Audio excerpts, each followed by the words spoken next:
Hello नमस्कार जय हिंद। आपका स्वागत है आपके अपने यूट्यूब चैनल जीतू एजुकेशन अड्डा पे। दोस्तों जैसा कि आप जान रहे हैं आपको हम पढ़ा रहे हैं समांतर श्रेणियाँ और प्रश्नावली आपकी 5.3 चल रही है। ठीक है, उसमें से हम 16 क्वेश्चन तक हल करा चुके हैं। आपका आज हम कराएंगे क्वेश्चन नंबर 17 से। ठीक है, आज जो हम प्रश्नावली कंप्लीट कर देंगे।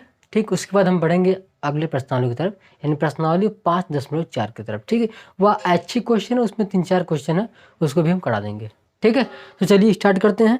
आप देखिए क्वेश्चन काफ़ी लंबा है लेकिन कुछ भी दम नहीं है क्वेश्चन में। देखिए क्या है क्वेश्चन। एक स्कूल के विद्यार्थियों ने वायु प्रदूषण कम करने के लिए स्कूल के अंदर और बाहर पेड़ लगाने के बारे में सोचा। ठीक है, यह निर्णय लिया गया कि प्रत्येक कक्षा का प्रत्येक अनुभाग, ठीक है, अपनी कक्षा के संख्या के बराबर पेड़ लगाएगा। ठीक है, उदाहरण के लिए कक्षा 1 का अनुभाग 1 पेड़ लगाएगा, कक्षा 2 का अनुभाग 2 पेड़ लगाएगा।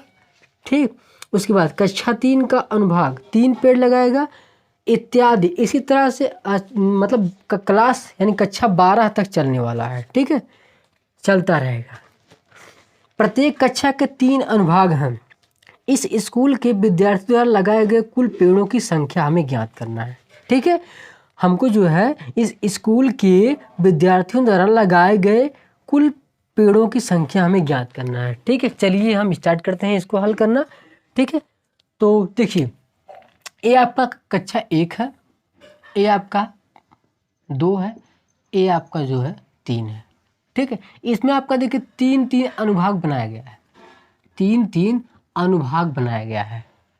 ठीक है, सब में तो देखिए यानी कि कक्षा 1 के जो कैंडिडेट हैं वह 1 पेड़ लगाएंगे। ठीक, 1 पेड़ लगाएंगे, लेकिन हाँ एक अनुभाग 1 पेड़, दूसरा अनुभाग 1 पेड़, उसके बाद 1 पेड़।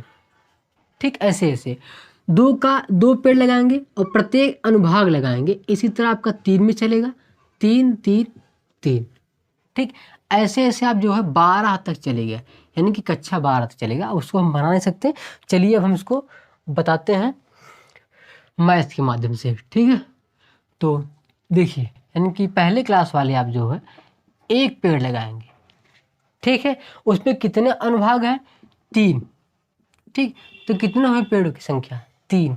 दूसरी क्लास वाले आप लगाएंगे 2 और उसमें भी 3 अनुभाग है ना, उसमें भी 3 अनुभाग है तो हो जाएगा 6। तीसरी कक्षा वाले आपके जो है लगाएंगे क्या? 3 और उसमें भी 3 अनुभाग है तो 9 लगाएंगे। ठीक, ऐसे 4 में 4 वाले, कक्षा 4 वाले 4 लगाएंगे, 3 अनुभाग उसमें भी है, 4-3 12। ठीक, ऐसे आपका चलता चल जाएगा। ठीक है, और लास्ट में आपका 12 वाले 12 पेड़ लगाएंगे, उसमें अनुभाग कितना है?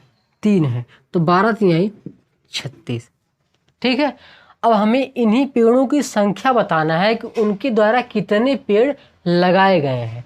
ठीक है, आप देख लीजिए प्रथम पद आपका 3 आ गया, ए वाला, इसको मत ध्यान दीजिए भी, इसको आपका ए है पेड़ों की संख्या है ना, ये आपके पेड़ों की संख्या है, पेड़ों की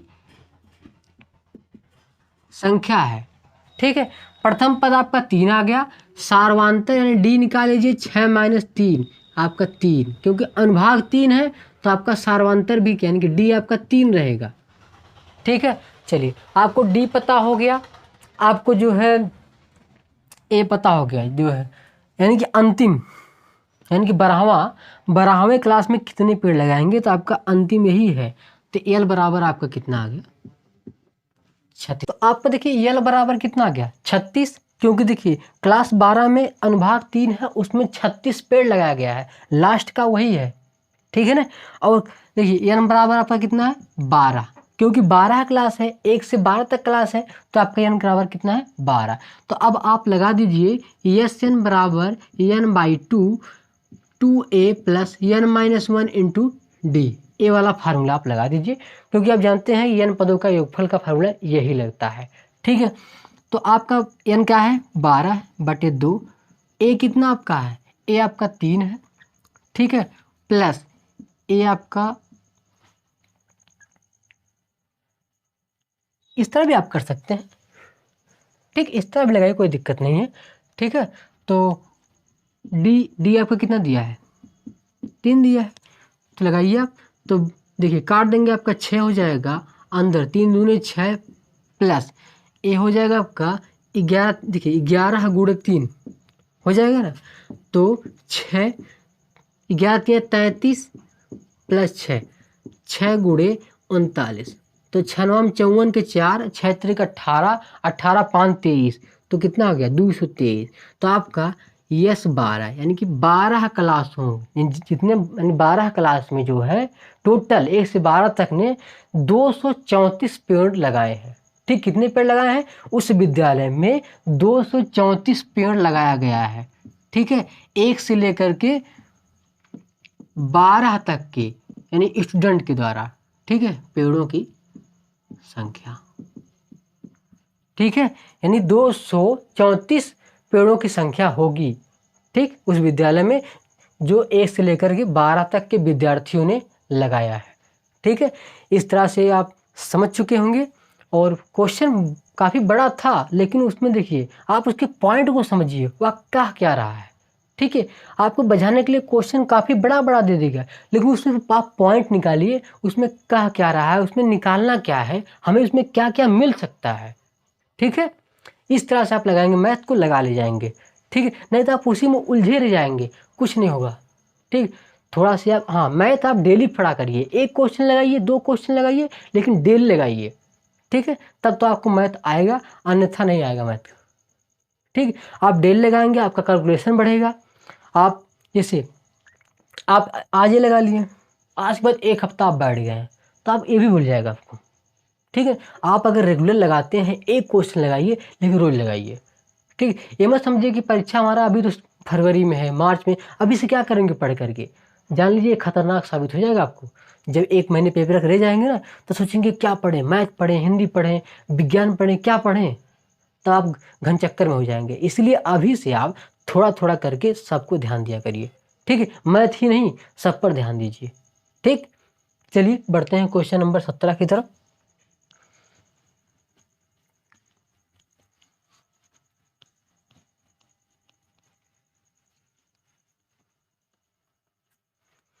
क्वेश्चन नंबर 17 हो गया, 18 की तरफ बढ़ते हैं।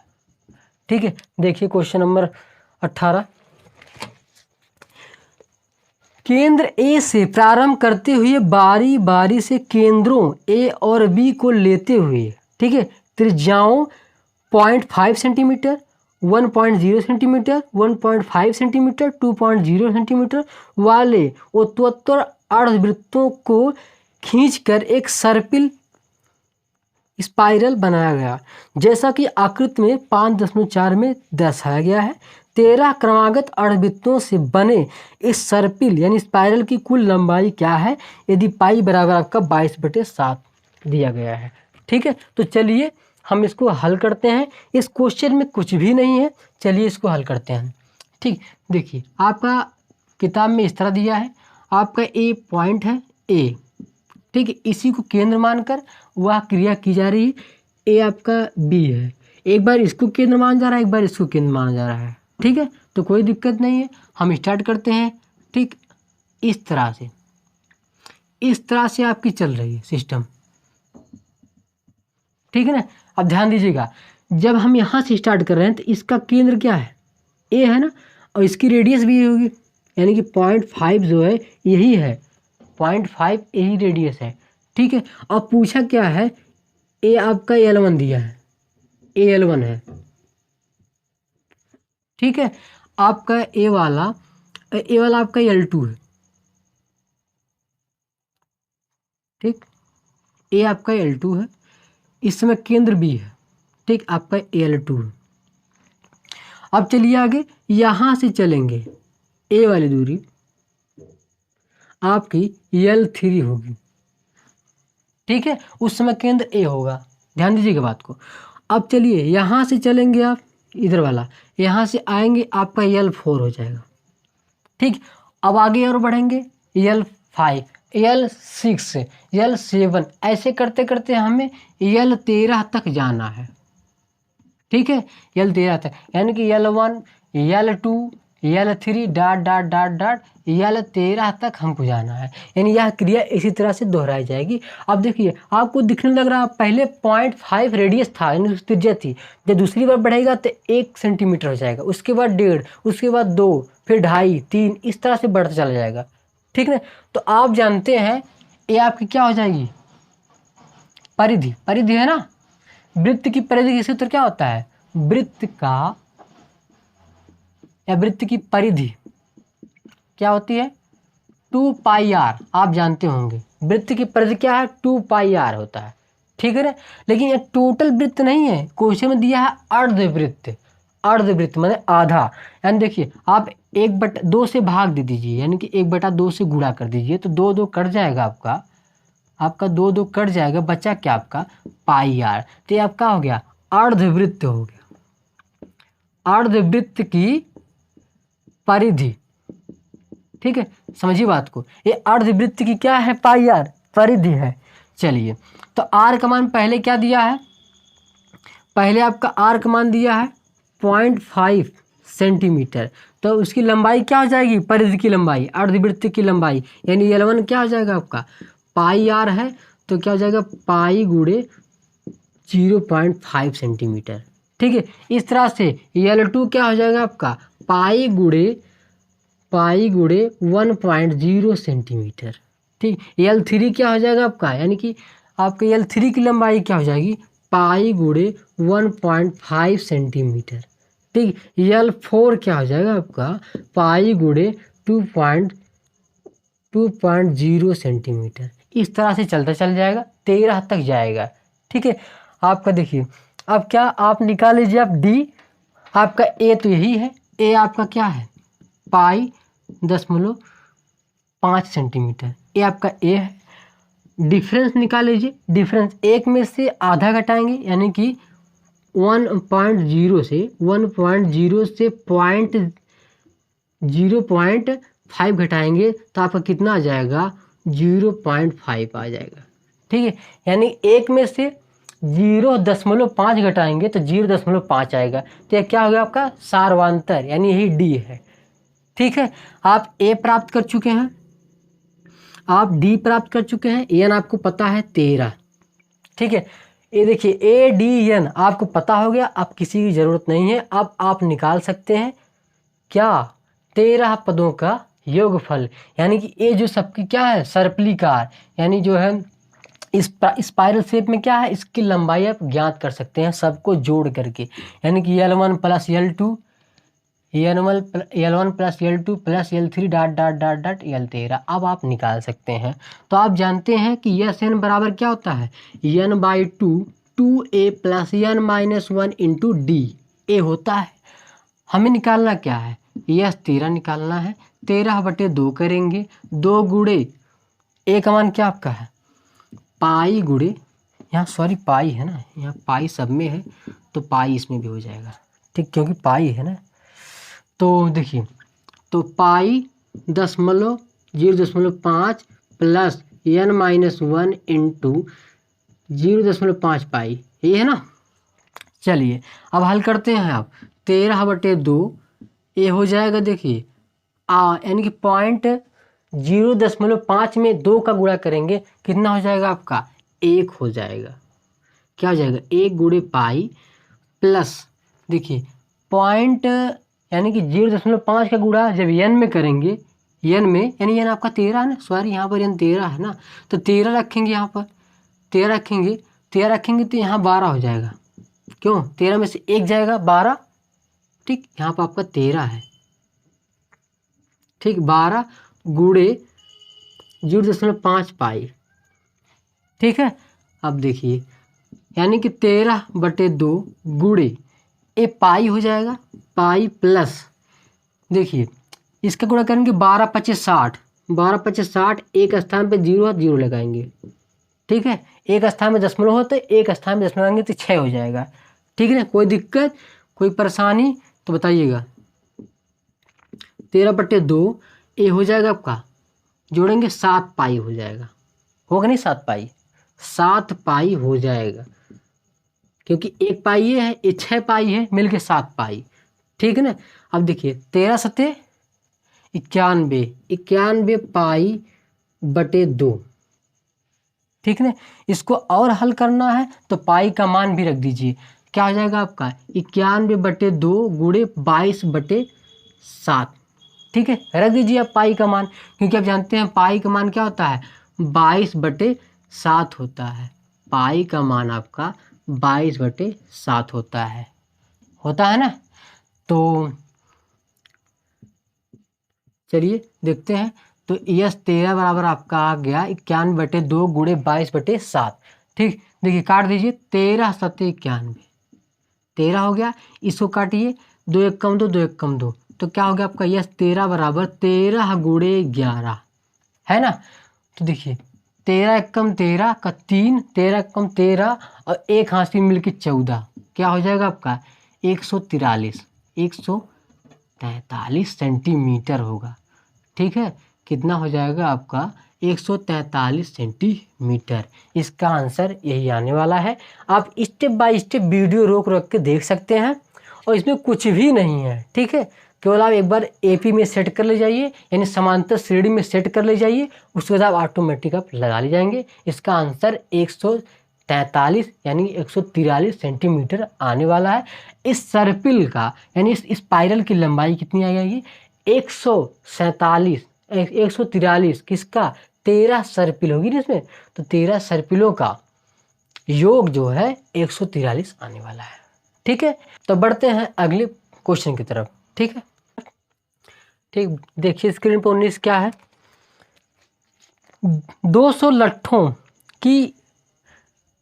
लट्ठों को ढेरी के रूप में इस प्रकार रखा जाता है कि सबसे निचले वाली पंक्ति में 20 लट्ठे, उससे अगली वाली में 19 लट्ठे, उससे अगली वाली में 18 लट्ठे।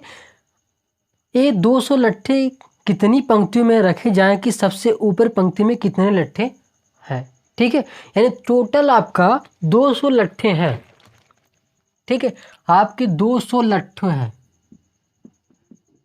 ठीक है। उसको इस तरह से रखना है, समझिए बात को, ठीक है। इस तरह से रखना है, यानी कि नीचे वाले आपका 20 आ रहा है, उसके बाद 19 आ रहा है, उसके बाद आपका 18 आएगा, फिर उसके बाद आपका 17 आएगा, ठीक है। देखिए एक एक लट्ठा आपका कम होता चल जा रहा है, ठीक है, क्वेश्चन के अनुसार, ठीक है। चलिए हम इसको हल करते हैं। यानी कि आपकी एपी क्या बन रही है, ध्यान दीजिएगा। पहले आपका 20 हो रहा है, फिर आपका 19 हो रहा है, फिर आपका 18 हो रहा है, ठीक है, फिर आपका 17 हो रहा है। हमको जो है अंतिम जो सबसे ऊपर मतलब रखा जा रहा है, कितने लट्ठे रखे जा रहे हैं वही हमको बताना है, ठीक है। अब देखिए आपके पास लट्ठों की संख्या कितनी है, यानी कि एसएन आपका कितना दिया है 200 दिया है, ठीक है। यन हमें ज्ञात करना है, यन ज्ञात करना है, और क्या क्या ज्ञात करना देख लीजिए एक बार। हाँ, कितने पंक्तियों की बात कर रहा है, तो इसमें यन ज्ञात करना है, और आपकी सबसे ऊपरी पंक्ति में कितना रखा जाएगा आपको ये ज्ञात करना है, ठीक है। चलिए तो आपका ए देखिए क्या दिया है 20, ठीक। ए आपका 20 दिया है, आपका सार्वांतर भी दे दिया है 19 माइनस 20, तो आपका -1 हो जाएगा, ठीक है। अब देखिए आपके पास जो है यन अभी ज्ञात नहीं है, आपके पास यसन ज्ञात है, यानी कि यन पदों का योगफल ज्ञात है, ए ज्ञात है और डी ज्ञात है, ठीक है। तो आप जानते हैं कि यस यन बराबर आपका होता है n/2 2a plus n-1 into D होता है ना आपका। तो देखिए यन आपका क्या है, यन अभी आपको ज्ञात नहीं है, एसएन आपका 200 है प्रश्न के अनुसार, और आप ए निकाले हैं आप 20, और आपके पास यन अभी ज्ञात नहीं है, डी आप निकाले हैं -1, ठीक है। चलिए तो n/2 यानी n/2 इसका गुणा करेंगे आप, देखिए 40 प्लस -1 का गुणा करेंगे n में तो -n हो जाएगा, ठीक है। और -1 का -1 में करेंगे तो +1, ठीक है।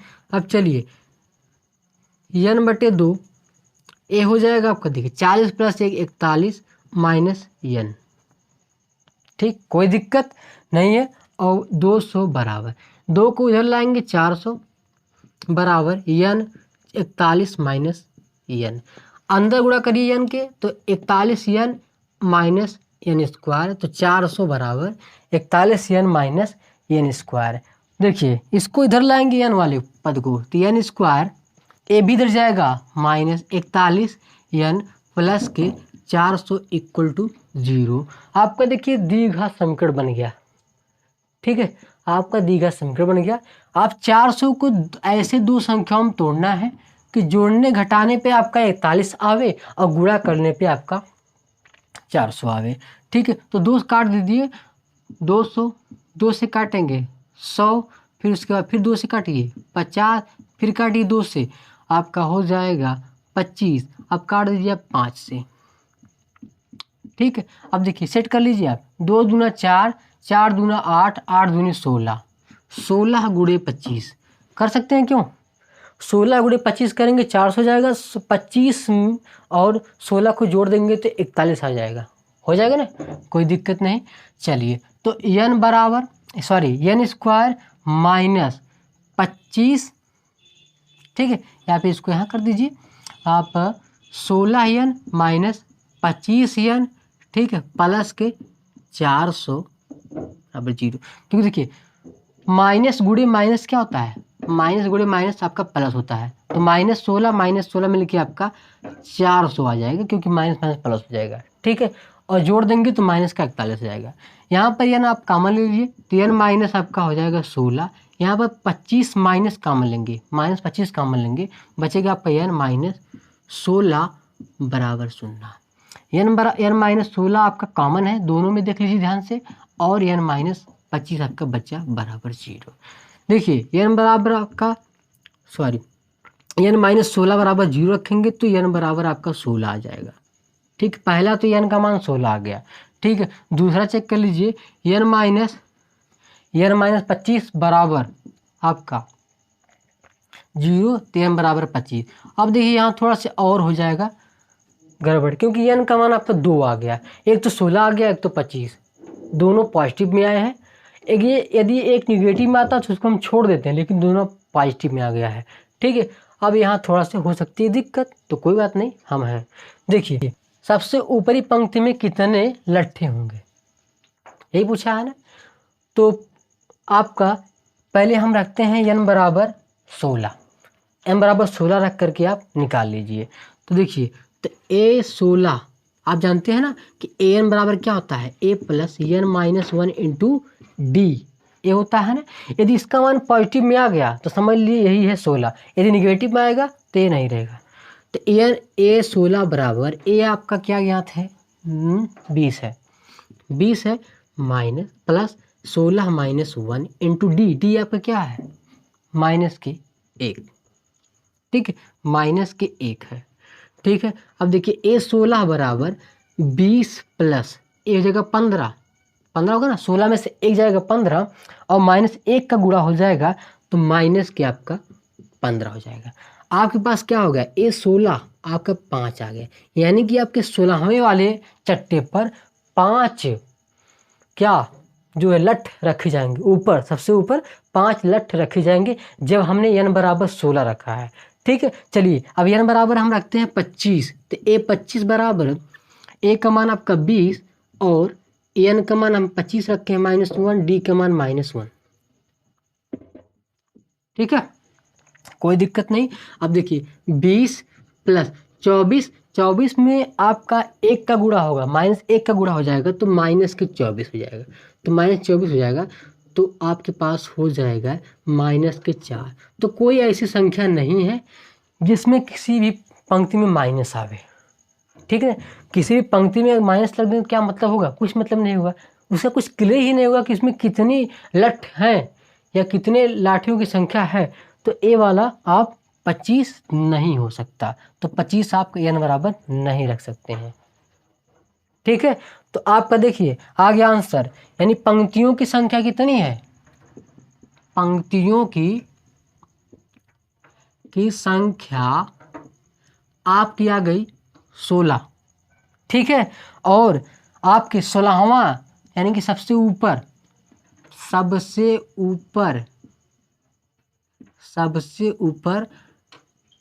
लट्ठों की संख्या आपकी आ गई, संख्या क्या आपकी आ गई 5। यानी सबसे ऊपर आपकी 5 लठ रखे जाएंगे। जब इसको चट्टा लगाया जाएगा तो सबसे ऊपर 5 लठ रखे जाएंगे। ठीक है, कोई दिक्कत नहीं है। और इसको एक बार और देख लीजिएगा, कोई इसमें कुछ है नहीं, केवल आप सेट कर ले जाइए, आप लगा ले जाएंगे। ठीक है, और वीडियो अच्छा लग रहा हो तो लाइक शेयर सब्सक्राइब कर चलें। ठीक, चलिए बढ़ते हैं हम क्वेश्चन नंबर 20 की तरफ, जो कि इस प्रश्नावली का जो है अंतिम क्वेश्चन है।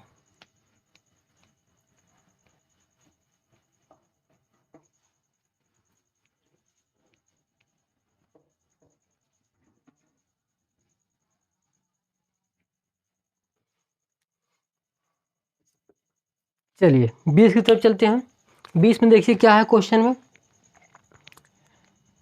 एक आलू दौड़ में प्रारंभिक स्थान पर एक बाल्टी रखी हुई है जो पहले आलू से 5 मीटर की दूरी पर है तथा अन्य आलुओं को एक सीधी रेखा में परस्पर 3 मीटर की दूरियों पर रखा गया है। इस रेखा पर 10 आलू रखे गए हैं। प्रत्येक प्रतियोगी बाल्टी से चलना प्रारंभ करते हैं। निकटतम आलू को उठाती है, उसे लेकर वापस आकर दौड़कर बाल्टी में डालती है।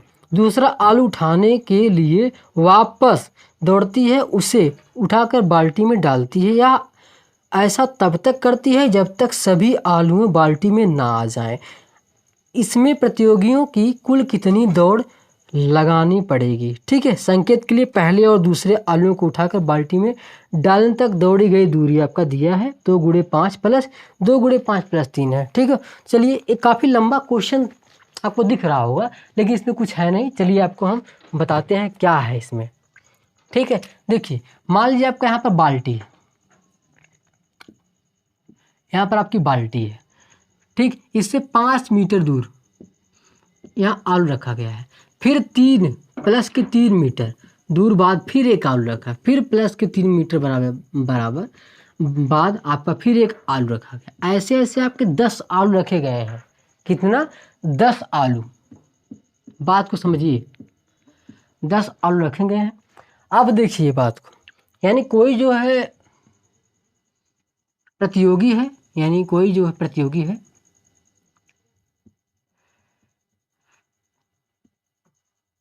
कोई प्रतियोगी है आपकी। ठीक, वह जो है आलू को उठाता है, इस बाल्टी में रखता है। यह क्रिया तब तक करता है जब तक कि 10 आलू इस बाल्टी में ना भरा जाए। ठीक है, तो चलिए यानी देखिए पहले कोई भी कैंडिडेट हो, पहले तो यहाँ पर बाल्टी पर है, बाल्टी के पास में ही खड़ी है। उसके बाद वो जा रहा है, यानी जाएगा तो 5 मीटर, समझिए बात को, जाएगा तो 5 सेंटीमीटर, फिर आएगा तो फिर भी जाएगा 5 मीटर, और आएगा फिर भी तो 5 मीटर। समझिए बात को, जब जाएगा 5 मीटर तो आलू लेकर आना भी तो पड़ेगा 5 मीटर। तो क्या हो जाएगा, वो उस पाथ को 2 बार दोहरा रहा है, एक बार जा रहा है, एक बार आ रहा है। बात समझिए। ठीक है, तो यानी कि इसीलिए कहा गया है कि प्रथम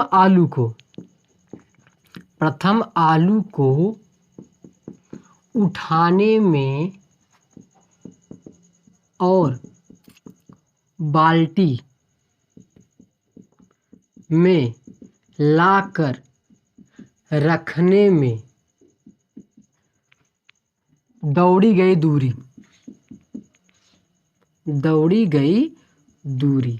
ठीक है, यानी 5 गया 5 आया, कहने मतलब 10। तो क्या करेंगे आप, 2 से मल्टीप्लाई करेंगे, यानी कि 10 मीटर। ठीक है, अब दूसरी बार देखिए, अब यह दूरी देखिए 5 में 3 जुड़ गई, अब 8 हो जाएगी, अब 8 जाएगी 8 आएगी। समझिए बात को, पहले 5 गई थी 5 आई थी, लेकिन अब आलू ये वाला तो चला गया, अब दूसरे आलू के लिए आप 3 मीटर और आगे बढ़ेगी ना, तो 5 में 3 जोड़ेंगे तो 8 हो जाएगा, तो 8 जाएगी 8 आएगी। ठीक है, तो दूसरी बार जो है, यानी कि 2 गुणे आपका 5 प्लस 3, क्यों? क्योंकि 5 में 3 जोड़ के फिर उसके बाद आलू रखा गया है, यानी कि 3 के गैप पे रखा गया है। बात समझिए आप। ठीक है, ये देखिए आपका हो जाएगा 8 दूनी 16। ठीक, 8 दूनी 16। फिर तीसरी बार देखिए, उसके बाद 8 प्लस 3 8 + 3 हो जाएगा ना, तो क्या हो जाएगा आपका 2 × 11 यानी कि 22।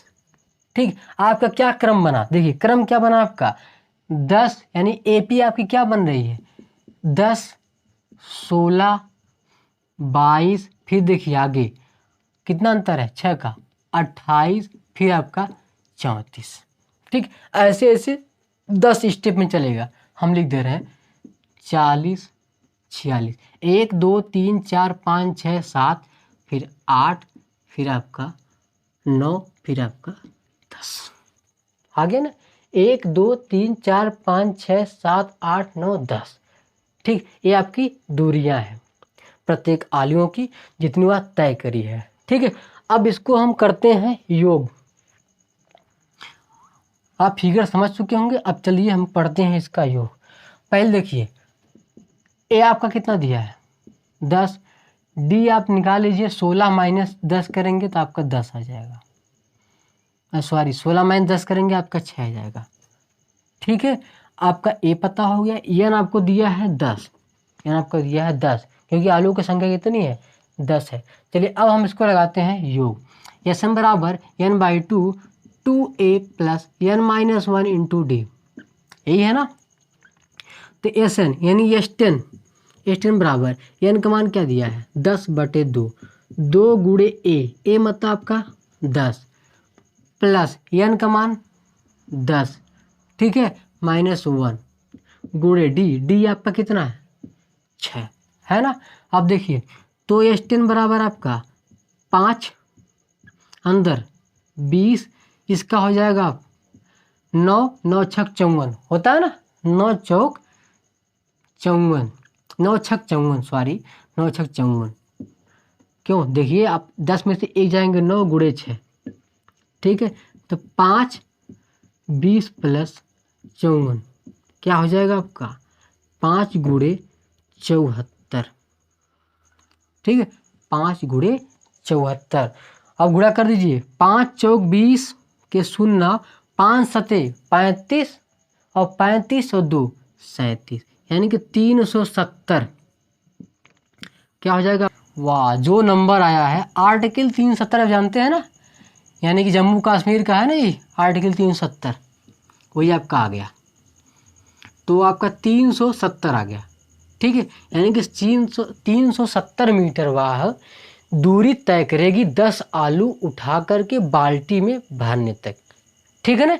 वीडियो अच्छा लग रहा हो तो लाइक शेयर सब्सक्राइब कर चलें। ठीक है, और जो भी क्वेश्चन हो, इस प्रश्नावली आज देखिए समाप्त होती है आपकी प्रश्नावली 5.3 जो है आज समाप्त हो जाएगी। और जो 20 क्वेश्चन में कहीं भी दिक्कत हो आप कमेंट करके पूछ सकते हैं। ठीक है, और जो लास्ट के 4-5 क्वेश्चन थे काफ़ी लंबे थे, लेकिन उससे डरिए मत, उसमें कुछ भी नहीं है। आप केवल उस पढ़िए, उसमें कुछ फैक्ट निकालिए, यानी उसका जो क्या कह रहा है उसको समझिए, और समझ करके जो है आप क्वेश्चन लगाइए, आप लगा ले जाएंगे। ठीक है, तो मिलते हैं अगली वीडियो में। जय हिंद।